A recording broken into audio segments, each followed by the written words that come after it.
श्री ओम करणी, श्री ओम करणी, श्री ओम करणी, श्री ओम करणी। नमस्कार। काफी समय के अंतराल के पश्चात यह आवाज लाइव रूप में आपके सामने आ रही है। परिस्थिति कुछ ऐसी बनी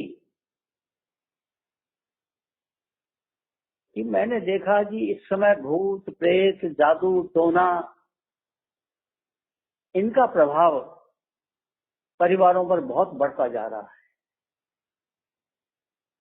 तो इस संबंध में कुछ चर्चा की जाए और भक्ति की प्रधानता का उल्लेख किया जाए। इनको बताया जाए कि प्रधान तो भक्ति ही है। भक्ति की प्रधानता के संबंध में भी ऐसे उदाहरण मिलते हैं कि कुछ लोग भक्ति को मानते ही नहीं, भगवान को मानते ही नहीं। वो बोलते तो हैं भगवान को नहीं मानते, लेकिन वास्तव में जब संकट की घड़ी आती है तो फिर वही जाते हैं। एक उदाहरण आपके सामने मैं अपने जीवन का दे रहा हूं। एक मेरे साथी थे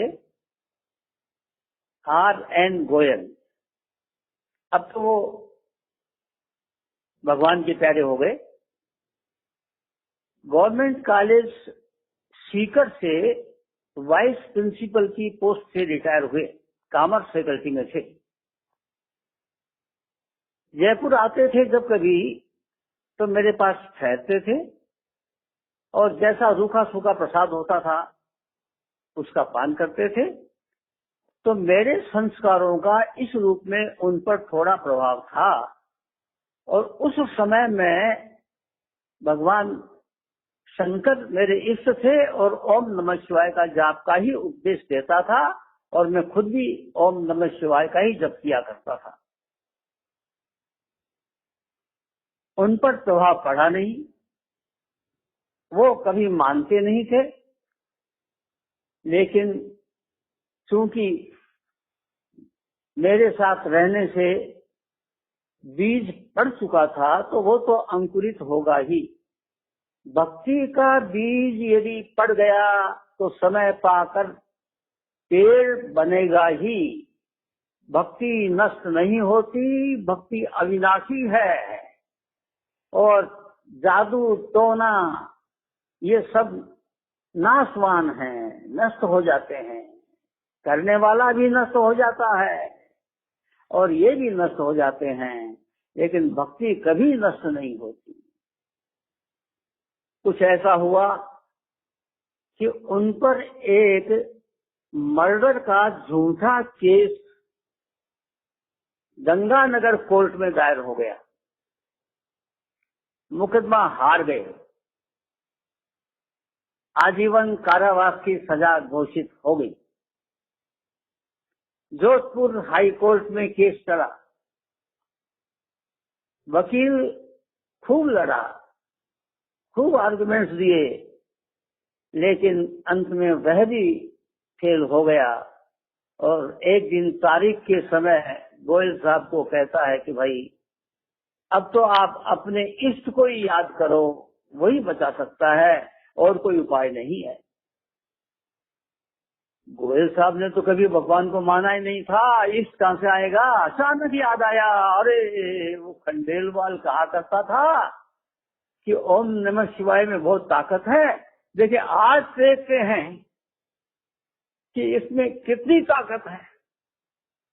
वही कोर्ट में बैठ गया और ओम नमः शिवाय का जप करने लगा।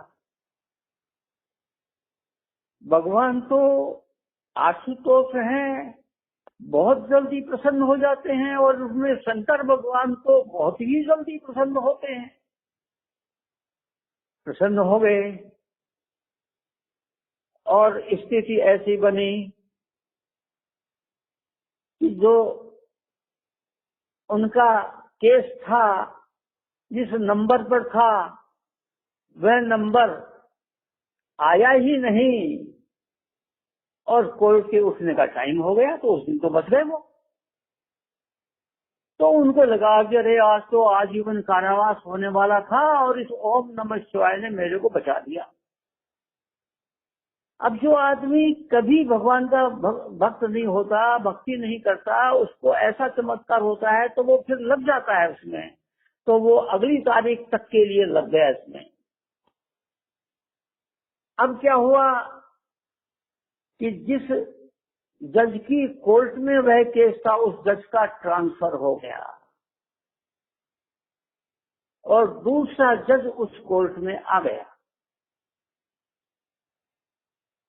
और जब नया जज आता है तो उसको केस एब इनिशियो यानी प्रारंभ से दोबारा सुनना पड़ता है।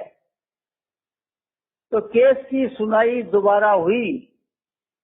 अब तो वकील को भी हिम्मत आ गई थी, उसको मालूम था कि पहले मैंने क्या गलतियां की, उनको सुधारी और केस को नए सिरे से प्रेजेंट किया और अंततो गत्वा गोयल साहब बरी हो गए।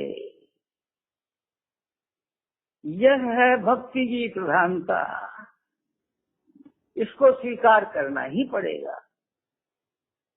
तो देखिए भक्ति को भी नहीं मानने वाले लोग हैं और भूत प्रेत इनको नहीं मानने वाले तो बहुत हैं।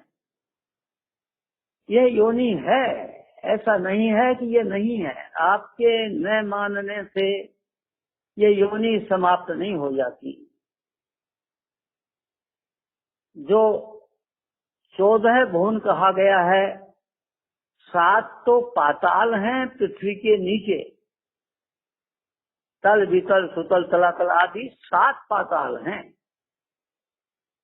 और 7 लोक पृथ्वी सहित ऊपर हैं। पृथ्वी, इसके ऊपर है अंतरिक्ष, इसके ऊपर है स्वर्ग। तो स्वर्ग और पृथ्वी के बीच में है अंतरिक्ष और भूत प्रेत और पितृलोक इस अंतरिक्ष में ही हैं। अंतरिक्ष में आप देखते हैं कि कितने तारे हैं, अच्छे अच्छे भक्तों के लोक भी यहाँ हैं। जैसे ध्रुव लोक, ध्रुव भगवान के बहुत बड़े भक्त हुए हैं, तो उनके लोक का नाम ध्रुव लोक है। अपन ध्रुव तारा उसी को कहते हैं। तो ये बीच में जो है पृथ्वी से ऊपर और स्वर्ग के नीचे, यहाँ पितरलोक भी है और यहाँ पर प्रेत लोक भी है, भूत प्रेत लोक भी यही है। और जैसे पृथ्वी पर अमेरिका भी है और गरीब से गरीब देश भी हैं और गरीब देशों में भी मालदार हैं और ऐसे लोग भी हैं जो बिलो पावर्टी लाइन अपना जीवन बसर कर रहे हैं। ऐसे ही अंतरिक्ष में जितने तारे हैं वो सब बस्तियां हैं और सब अपने अपने प्रारब्धानुसार ये बनी हैं। उसमें रहने वाले लोगों के जो प्रारब्ध हैं उसके अनुसार ही ये बस्तियां बनी हैं। कुछ बस्तियों के नाम तो आप लोगों ने सुन भी लिए, चंद्रलोक, मंगललोक, शुक्रलोक आदि कई बस्तियों के नाम आपने सुने हैं।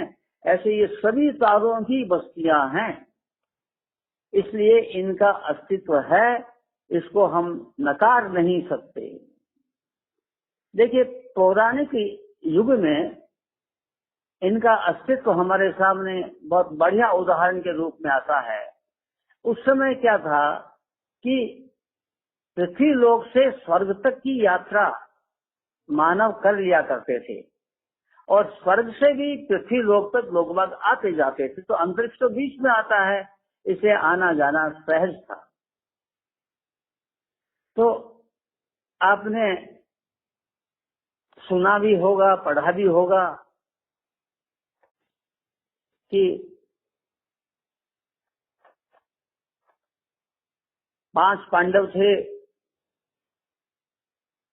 उसमें जो सबसे ज्यादा बलिष्ठ भीम, बाहुबल में बलिष्ठ। उसकी शादी एक राक्षसी से हुई थी, हिडम्बा से, और भगवान की अनुमति थी हिडम्बा से शादी, क्योंकि यह संयोग नहीं था, यह भगवान की लीला का ही अंग है। भगवान के यहाँ पर कोई संयोग नहीं होता, सब कुछ भगवान की लीला का अंग ही होता है।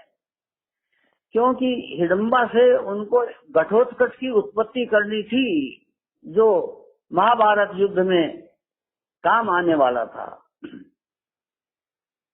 घटोत्कच उत्पन्न हुआ महाभारत के युद्ध में, बहुत पांडवों की तरफ से युद्ध करता था।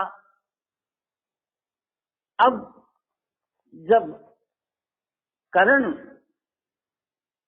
सेनापति बना कौरवों का, दुर्योधन का, तो भगवान कृष्ण ने देखा कि कर्ण के पास में एक अग्नेयास्त्र है और उसने वो अग्नि शस्त्र चला दिया, तो अर्जुन बच नहीं सकता, तो उसका अग्नि शस्त्र नष्ट होना चाहिए। तो घटोत्कच को कहते हैं कि अरे तू चुपचाप कैसे बैठा है, रात्रि का समय है, इस समय तुम्हारी ताकत बहुत बढ़ जाती है और इस समय तेरी ताकत का प्रदर्शन कर और इन कौरवों को सबको मारने की कोशिश कर। घटोत्कच में एकदम से ताकत आ गई, उसको याद आ गई अपनी शक्ति, और उसने कौरवों पर संहार करना शुरू कर दिया। दुर्योधन ने देखा चारों तरफ हाहाकार मचा हुआ है, कौरव सेना बुरी तरह से मारी जा रही है, उसको पता नहीं कौन मार रहा है, अंतरिक्ष से हथियार आ रहे हैं, लेकिन किसको मारे कोई नजर आवे तो उसको चला लेना। तो शब्द वेदी बाण केवल अग्नेयास्त्र ही काम कर सकता था कर्ण का। तो कर्ण को कहते हैं कि अरे कर्ण, वो तुम्हारा अग्नेयास्त्र कब काम आएगा? और कर्ण कहता कि वो तो मैंने अर्जुन के लिए बचा रखा है।